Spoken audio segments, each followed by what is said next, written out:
ప్రముఖ news anchor స్వేచ్ఛ ఆత్మహత్య కేసు మరిన్ని మలుపులు తిరుగుతోంది. ఆమె మరణానికి తానే కారణమన్న ఆరోపణలు ఎదుర్కొంటున్న పూర్ణచందర్ ఎట్టకేలకు మౌనం వీడి 5 పేజీల బహిరంగ లేఖను విడుదల చేశాడు. శనివారం రాత్రి 11 గంటలకు అడ్వకేట్ సమక్షంలో చిక్కడపల్లి పోలీస్ స్టేషన్లో లొంగిపోయాడు.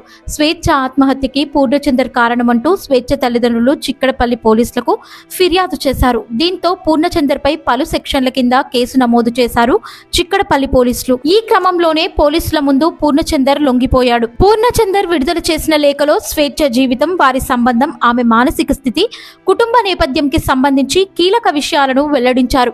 తనకు స్వేచ్ఛ 2009 నుంచే తెలుసని, ఆ సమయంలో ఇద్దరం కలిసి ఓ ఛానల్లో పనిచేశామని చెప్పారు. అప్పట్లో స్వేచ్ఛ తన వ్యక్తిగత బాధలు, కుటుంబ సమస్యలను తనతో పంచుకుంటూ ఉండేదని గుర్తు చేశారు.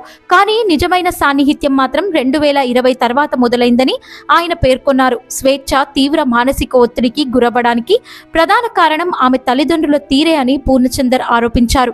2020లో స్వేచ్ఛ తల్లిదండ్రుల నుంచి విడిపోయి హైదరాబాద్లోని కవాడిగూడలో ఇల్లు అద్దెకు తీసుకుంది. ఇక 2022లో తన కూతురు అరణ్యను కూడా తన వద్దకు తీసుకువచ్చిందని పూర్ణచందర్ పేర్కొన్నారు.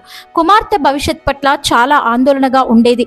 తన కూతురికి తనలాంటి జీవితాన్ని అందించకూడదని చెప్పేది.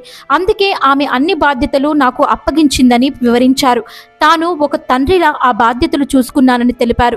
స్వేచ్ఛ జీవితంలో ఎప్పుడూ పూర్తిగా సంతోషంగా ఉండలేదని పూర్ణచందర్ తెలిపారు.